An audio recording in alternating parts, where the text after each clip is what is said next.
You're just in time for my live Q&A. Yeah. I've got 23 people already. I'm ready for the awesome prep talk. Prep talk or pep talk? Both. I love you too. Alright, y'all. So thank you for tuning in. And I got some really good questions. If I miss any of them, just shoot them into the comments here and be glad to touch base on them as well. But 10 days out from my show and the NPC Universe in Charleston. Super excited to step on stage again. It's been a little less than a year because I competed in July, August, September of last year in wellness. So this will be first competition of 2021, and it's been an interesting prep. I'm finishing up some rice cake crackers right now. So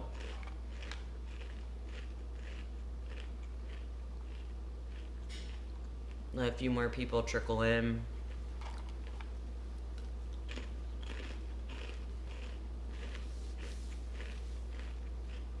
Hello, Solana. You had a great question, by the way, so I'm definitely excited to talk about your question.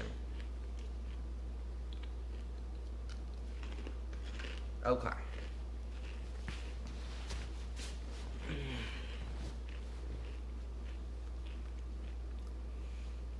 So first and foremost, I had a question about how do I manage my joint health during prep. So joint health, I consider being a year-round thing, and as you're cutting down and you're dieting, your joints are gonna suffer a little bit too because you're training hard, you're doing cardio, you might be stretching more, but sometimes you're not stretching more, and that goes into play with your joints as well as what calories you're intaking. A lot of times people are on lower fat diets. Our fats help lubricate our joints. A lot of omegas are super important for that. So some of the things that I do specifically, I do take an omega supplement every single day, whether I do cod liver oil or I use a product like Morphogen Nutrition's Orthogen. But right now I actually cut that out because it is a little bit higher in calories than what I want. So I'll typically do just cod liver oil every day. And, you know, stretching, yoga have been amazing for my joints. Even with heavy compound movements every single week, still doing progressive overload style training, yeah, it can suffer a little bit, but you can be in tune with your body and realize, okay, maybe I need to add a recovery day and do active stretching that day. Or maybe you need to add in deep tissue, which is something like I just got home from a deep tissue massage, and that can help with your joints as well. Not just the muscles, but everything kind of works together in tandem in your system. So that was a great question. You can manage your joint health various ways. Honestly, eating a cleaner diet with less sugar and processed items, so foods that aren't whole foods, that can affect your joint health too. So second question is what are my thoughts on hormonal birth control during a prep, which is a really great question. I know several women who have competed on birth control and look great on stage. I also know women who don't compete and have challenges with birth control causing them to prevent weight loss. So at the end of the day, women are very complex. We have the main sex hormones just like males do, but our hormones are going to fluctuate through the month. And if you are on a birth control, that is adding synthetic hormone into the picture that will alter your natural levels. So when you're trying to cut down, we know that sometimes progesterone causes us to bloat and carry water during our luteal phase. Estrogen is necessary to help with muscle gains, but it can also cause us to retain water, especially in our lower body. So how do you combat that? There's a few different strategies you can go about doing it, depending on your coach and your health goals. Some women might add in a different supplementation to help balance your hormonal fluxes a little bit better. There's a few products to do that, but it depends on if you are leaning towards a higher estrogen birth control or a higher progesterone birth control. So even if you're on like a copper IUD that's non-hormonal, I know several women who do that too, and they want to compete, great. You just need to be aware of your body, and you really need to work with a coach that can understand how these birth controls affect your system and your cycle, which is something that me and other coaches that I work with, focusing on that blended functional health, holistic health side, really do. What is my opinion on donating blood? Donating blood is great. I do it. Do I do it during prep? No. Reason being, for me, my macro and micronutrients are already lower, so I don't donate blood during a prep because I don't want to be even more fatigued than I already am at very low calories with higher stress. During other times of the year, I donate blood, and I actually donate plasma sometimes too because I'm a AB positive blood type. But I think there's benefit because sometimes, especially you see a lot more in males with blood work, if their hematocrit gets too high or you just start to feel very lethargic in the gym, your blood might be saturated. A lot of these guys are using PEDs of some sort, not necessarily in outrageous levels, but if you go for too long without basically resetting the system, which is what donating blood can help you do, that's something to take into account as well.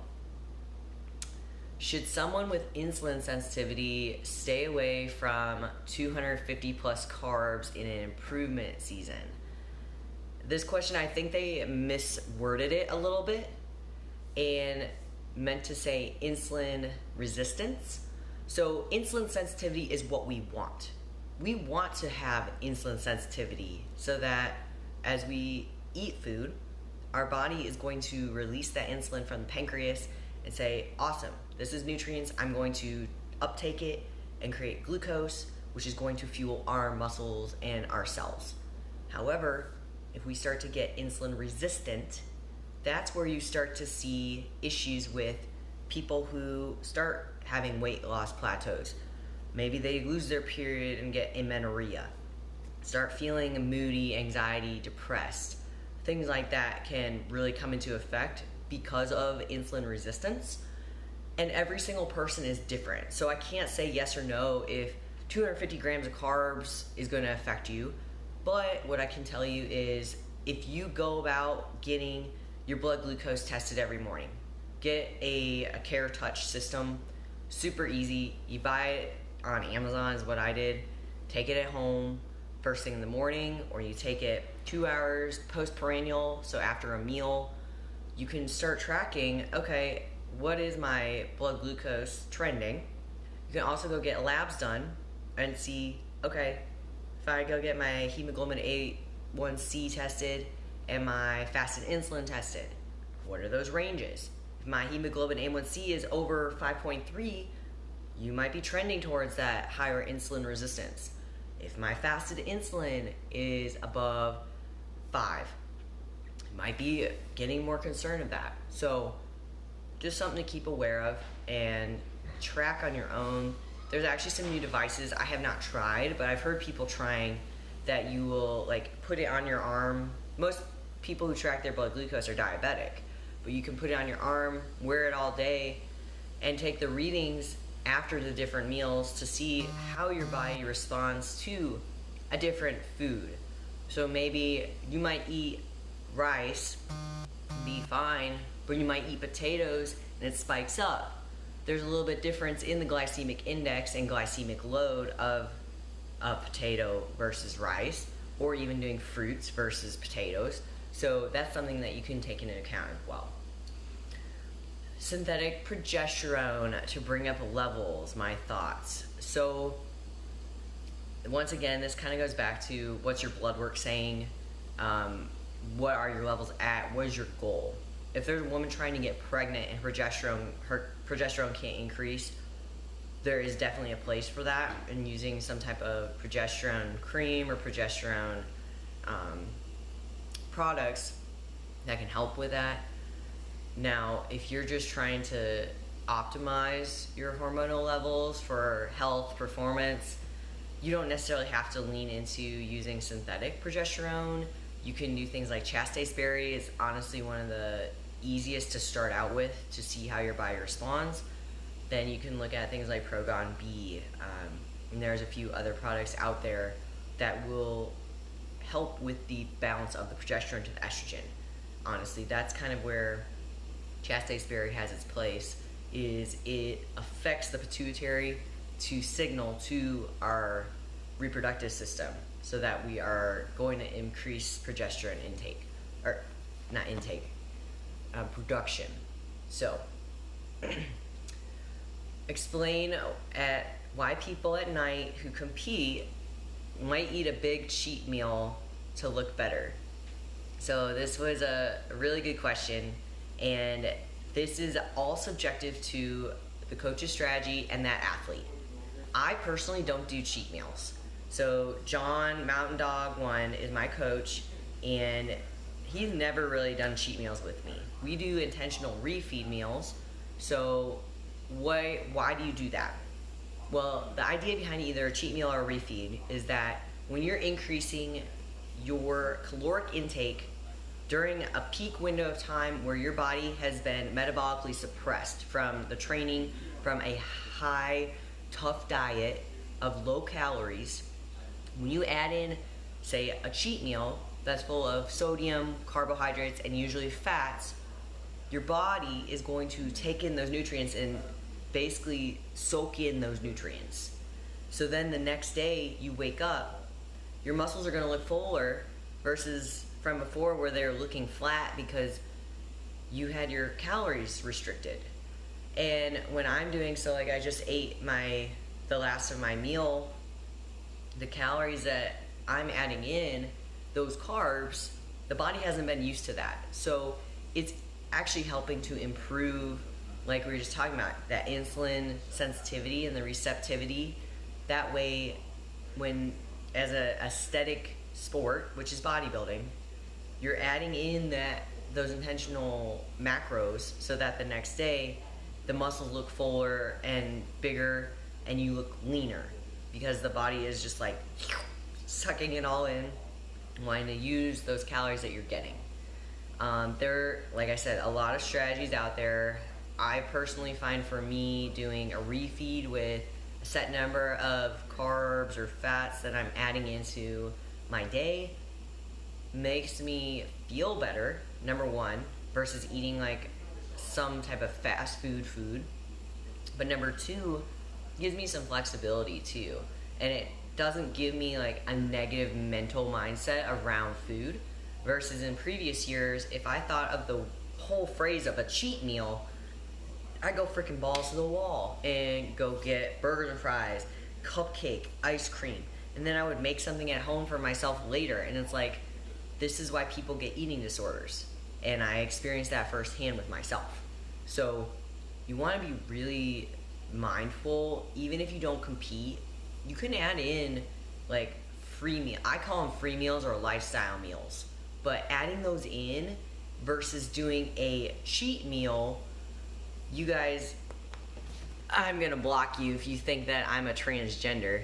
So, goodbye. What we're doing is adding in the you're adding in the certain calories that are going to help your body look its best and feel its best. So, what is my biggest struggle and how have I kept a high level of discipline? So honestly, I've been competing and training continuously, intentionally for 5 years. And when I'm doing this and thinking about my long-term goals, that's what drives me, is I'm learning and growing through my long-term goals. And even when it's hard and like my body feels broken or I'm in an off season, I don't know when I'm going to step on stage, or when I am in the heat of a prep right now with 10 days to go, it's like kind of rewarding to see the progress you make year over year. And for me, like I've always been very disciplined. I grew up in an agriculture industry doing more of business, marketing, sales, and even though I wasn't in fitness, you can transfer over those same skill sets and be able to use them to uplift yourself in another area. So that's what I did when I found fitness. Was I was in the middle of Nebraska and trying to find like some outlet, and it became like a weight loss strategy, which I don't recommend to anyone. But through the learning experiences and learning how my body operates, the hormone imbalances that I've dealt with, even like people commenting about my voice and my vocal cord changes. This has been a struggle that even though I hardly use any performance enhancers, people can assume and judge whatever they want. And people can assume and judge whenever they see somebody in a magazine or see someone on television. And good for them. That's up to them. But for me, I know like the things that drive me are being able to share my story to help other people and coach other people because of the lessons I've learned and the time that I've put into my research and my studies and mentorship. And just like anyone who's trying to become a master of their craft, the more time you put into it and the more skills that you put into that learning and that growth, that's where you can evolve and level yourself up and continue to be able to make it a lifestyle and have that discipline to be able to get through every day. Is every day easy? Heck no. And the past 2 weeks have been downright difficult for me in various ways, mentally and physically. But what's kept me going is knowing, like, I've got a picture on my phone from last year's prep, and I look at it and my legs are almost double in size. And being able to grow through this and be able to evolve myself physically, but also mentally and spiritually, is what keeps me going. And I even think about my family. Most of them don't support me in bodybuilding, but because of what I've learned through this sport and through nutrition and functional medicine and education, I know that I can prevent some of the health issues that my family members are experiencing because of what I'm doing now in most facets. So, to kind of segue onto that, I did a YouTube video on what my biggest struggle is right now, which is my hormonal fluxes and specifically vocal cord changes. So people always assume, they're like, oh, well, you're just running a bunch of gear and that's why your vocal cords changes. Not true. So some person might respond differently than someone else, and you might be more susceptible to one supplement or drug than another person. And that goes back to your genetics, and it goes back to how long you've taken things or cycled things. And so, it's a learning curve for me, and I know what I'm willing to sacrifice versus what I'm not willing to sacrifice. And my facial structure, my femininity, that's something that I'm not willing to sacrifice for a sport. So I actually, when I first started noticing any changes with my femininity or my vocal cords or anything like that, I immediately cut back on anything that I'm using. And that's my choice, because I know it'll affect my physique, but I know it's also affecting other parts of my body too, that I know several women that have had irreversible outcomes because of uses just so that they could earn a pro card or that they could place first. And that's something I'm not willing to compromise. But I appreciate you guys so much, and those were the main questions that I've gotten. So if there's anything else you guys want me to hit on or talk about, go ahead and comment them. And I love the wellness class, so thank you so much. It's definitely been interesting transitioning from figure to wellness, because I was told that I had a great figure shape, but they also discredited that my legs were too muscular and that my upper body had to grow. So I was like, okay. And then they announced wellness, and I was like, well, I'm going to give it my go and see how I do with wellness. And last year, I placed 4th, and then I placed 3rd. So I was literally like a point away from a pro card, but it gave me a good time to grow and be able to just evolve my body. Thank you, Chelsea. I appreciate it.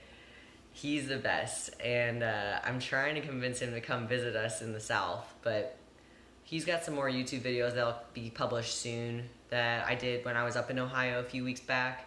And it's always funny to see the comments people make on the YouTube videos too, because they were like, oh, she's not lean, blah, blah, blah, she's 7 weeks out, what's going on? And it's like, bro, I had hormone imbalances and we were trying to figure it out. And I had to do a pretty severe cut to get my body to actually respond to anything. So, it's funny. People just want to believe what they want to believe, especially men. They are extremely critical of women in a sport, but it's still making the women look more appealing, so you want to criticize women for competing. Makes so much sense, but this is just my little soapbox today. So, otherwise, you guys can stay tuned to what's going on YouTube. I am doing a day in the life video today, and I got a little refeed today. Praise the Lord. My lines are finally coming through, my glutes, hamstrings a little bit more, which has been my biggest concern, was that I'm not going to be able to get it to come in enough. I do have a YouTube, so all my links are in my bio. Thank you for asking. But like I said, like what I'm doing now is just cardio, diet, training as hard as I can to make sure my physique comes in the way that I need to.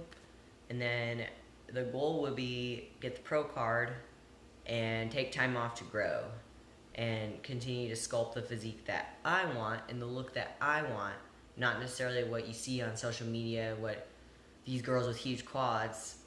I have decent sized quads, but I don't want blocky. So I'm going with my genetics to make my legs look the way I want them to look. And if the judges don't like that, good for them. That's not my problem. But if that's going to hold me back from being able to place later on in the sport, then I probably will end up not competing anymore. So, yeah, it's hard. You just got to find a support group. And honestly, I found so many supporters on Instagram. Locally, I've got some really good friends that also compete, or they just live the lifestyle in competition bodybuilding aesthetics. So it makes a huge difference. And I've actually not been as active on social because it's been so overwhelming for me that I need to focus on what I need to do to make sure I secure this card. And everything that I do right now from today up till Friday, that's what's going to make or break me. And it all starts with me. So, other than that, what am I planning to eat post-show is usually a common question. I honestly don't know yet. So, obviously the goal is I want to win. And I'll worry about food after the win. But as long as I can secure the win, my biggest craving has been brunch. So I know Charleston has some amazing brunch. So planning on that at least that Saturday after the show. What we do Friday night, who knows? So taking it one step at a time. But thank you guys so much for joining, and as always, if I can help with any way, shape, or form, I am still accepting clients for one-on-one coaching as well as for posing clients, which has been awesome being able to work with some other wellness athletes because there's not enough information out there about the posing routines and the mandatories or anything like that right now. So if you got any females that you know who are looking for a wellness posing coach, tell them to send me an email. That's going to be the best way to get in touch with me. StrongSweetCaroline@gmail.com. And hope you all have a wonderful rest of your day. I'm going to post this so you can reference it in the future, but I'm also going to be hitting upper body this afternoon and focusing on recovery. So thank y'all so much.